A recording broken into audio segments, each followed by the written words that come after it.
Hello people, this is Eric Cobra. And Rana Naraja. And Warlord 1. And Givenir. And we're playing Let's Play Lone Wolf Blind. So, who can remember what happened last time? You got eaten a lot. I do remember. No, that was the time before. Wait. We're on the ground. No, we have just come out, I think.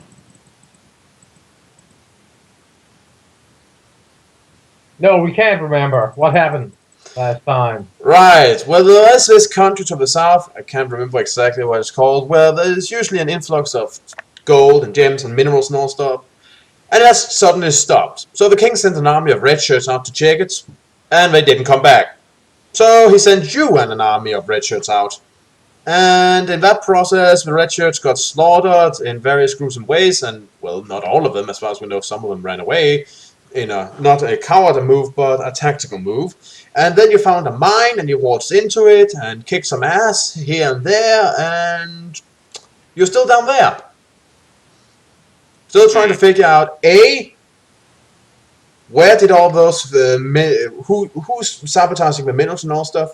B, where are all these bandits coming from? And C, what is up with that prophecy that ghost guy gave you? Yeah. Yeah, that was weird. Yep. Oh, and by the way, the reason you probably think we're outside is probably because there was something about a light at the end of the tunnel last time. Oh. But that's apparently because of torches. So let's continue. As you make your way along the torchlit tunnel, you pass several ore wagons bearing the same design branded upon their wooden sides. A cross moline above the initials OV. You recognize the seal of Oren Banalund, the Baron of Ruanon, and it confirms the fact that you are heading in the right direction. Suddenly the sound of approaching footsteps begin to echo along the tunnel ahead. They become louder, accompanied now by shouting and the crack of a whip. Do you wish to dive into one of the empty ore wagons, or would you rather hide in the shadows of the rough tunnel wall? Let's hide in the shadows. Hide. Jinx! Now you owe me a soda. You wait with bated breath as a line of haggard men file past you, barely concealed hiding place. An escort of bandit warriors urge them forward, beating any who falter or step out of the line. Then each man is forced to take hold of a wagon and push it back along the tunnel. Soon they have all disappeared from view. You wait, and when you're sure that the coast is clear, you step back into the tunnel and press on, taking care to keep well in the shadows. You finally reach a point where the tunnel emerges into daylight. To your left, a dense copse has been cut back from the entrance, and the wagon tracks lead to a timber gantry above a mound of ore. The men and the guards who passed you are now at the gantry, but they fail to see you sprint from the entrance and dive into the trees. A brief pause for breath is all you allow yourself before setting off through the trees towards Ruanon.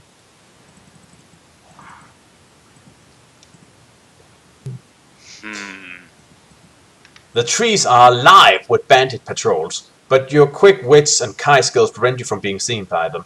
Eventually you reach the edge of the copse. You find yourself staring out across an expansive open plains towards Ruanon. The sight that lies before you is very disquieting. It makes us be loud. Disquieting, as in it makes you uncomfortable. It's not good. Okay, it's just because this quiet makes me think it makes us shout. And jump around and do a weird dance. Yeah, okay, that would be very weird. It's a Kai tradition. Yeah. That color over there makes me want to dance! And then off he goes. Much of the mining town has been burnt to the ground. The blackened ruins of what was once shops, cottages and taverns are now little more than smoldering mounds of charcoal. You are beginning to fear the worst, that Ruanon has been totally destroyed, when a gentle breeze clears the haze of wood smoke hanging like a grey curtain over the ruins. Inside the perimeter of ruined buildings, a barricade has been thrown up around a tower of stone. Above the tower, a tattered flag still flies, bringing renewed hope. It is the sun flag of Sommerlund, edged with a band of white braid, the cavalry standard of the King's Guard Regiment. Huh. Still alive. The sudden crack of a twig makes you freeze. You glance behind to see three bandits creeping through the trees towards you. The white steel tips of their spears glint. They seem to be coated with a clear, sticky fluid. Shit. Just a moment. Walnut, did you remember to take note about those initials we found down in the tunnel? What initials? OV for the For Oren Vanelund, the Baron of Ruanon. 2 seconds. just that seems kind of important.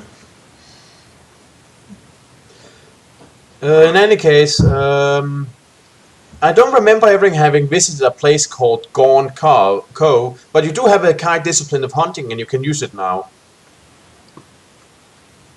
Okay. You recognize Gnaduan sap dripping from their spears. It is a deadly poison. You dare not risk engaging in combat with these bandits, for the merest graze from one of their tainted weapons could be fatal. Leaping to your feet, you race away from the trees and run towards Ruanon.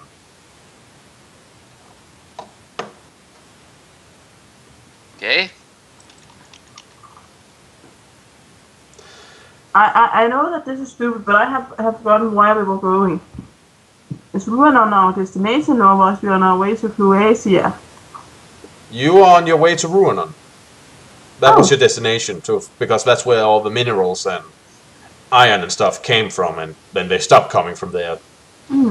Okay. From all along the forest edge, groups of bandits emerged from the trees, whipped and scolded by their bullying sergeants for allowing you to escape. This spurs you to quicken your pace, and you cover the first 100 yards with ease. Then arrows begin to fall around you. Sucks. You That's duck. and clumsily written. Then arrows starts to fall around you. Yeah, they're just No, just- falling from the sky.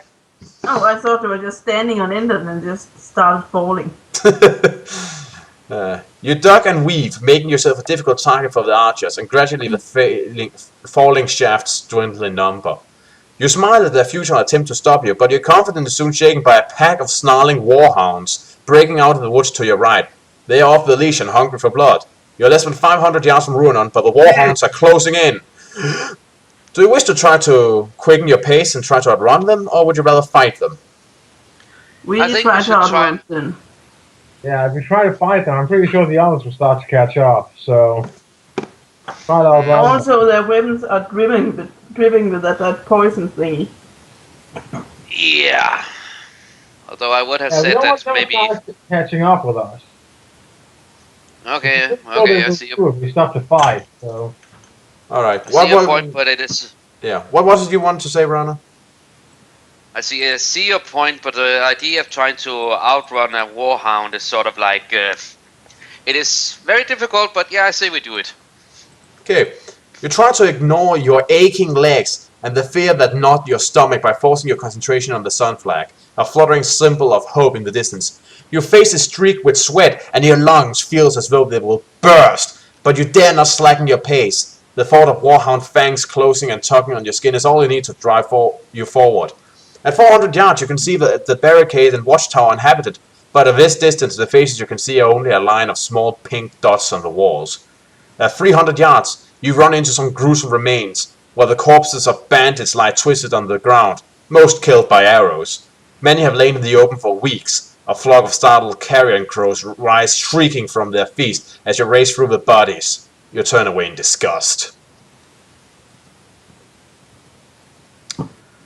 Suddenly, a new sound drifts across the plain. The sound of cheering. The beleaguered defenders have spotted you and recognized your green Kai cloak. 200 yards to go. You're just past the ruins of a burnt-out cottage when you feel an agonizing pain tear through your left thigh.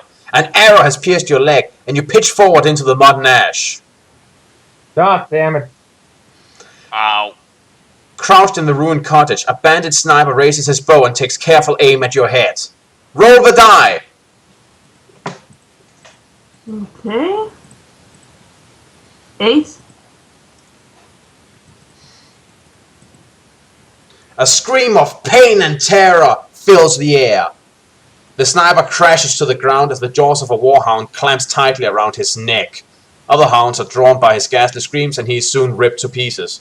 You look up to see a man running towards you from the barricade. He has a shield in one hand and a long bow in the other. It is Captain Deval. Oh. So He- we found him. Yep. He reaches you, breathless from his run, and draws an arrow from his quiver. The warhounds, tired of the victim, are in search of fresh sport and are turning their attention on you. Deval aims and fires, drawing another arrow as soon as his bow is empty. Warhounds tumble and crash to the ground around you, felled by Deval's deadly shafts. Oh dear. Good night, Moo. everybody. Moving on from that horrid imagery. Dear Lord. What, did he just whip 3 of them out and just start beating them with them?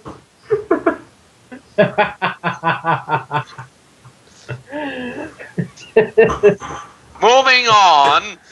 Yeah, in any case, the captain grabs you by the arm and swings you over his shoulder in one swift movement before carrying you back to the barricade. Others run forward to help him, but the bandit archers are now in range and the men are forced back by a hail of arrows. The red shafts whistle past on all sides. Finally, you reach the barricade. A wagon is pulled aside and you are carried through the open gap. Captain Deval is close to exhaustion. He staggers and his men rush to catch him before he drops you to the ground.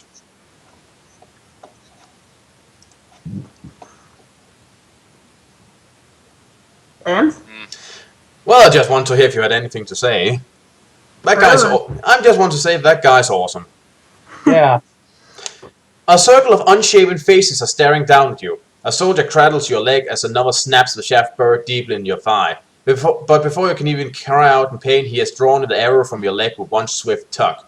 "You're very lucky, Kylord," he says, as he bandages a handful of lance spoor to your aching limb. "The wound is clean, and the bleeding is but slight."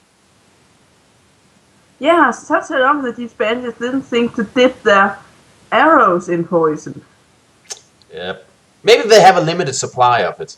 That's possible. Yeah, it could be very rare poison. Yeah. Well, it did mention that if you had visited a specific place, you could use that instead of your hunting skill. So it might not be something that's common around here, and such they prefer to use it on their melee weapons rather than their arrows. Oh. That's just a possibility.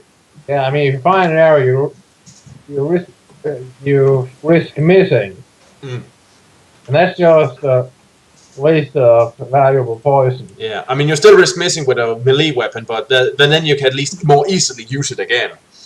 Yeah. In any case, you lose 4 endurance points, but the soldier's quick thinking and skill has saved your leg from infection. With great care, the soldiers carry both you and Captain Deval into the stone watchtower. So, yeah, you are harmed, but you'll keep your leg. Good.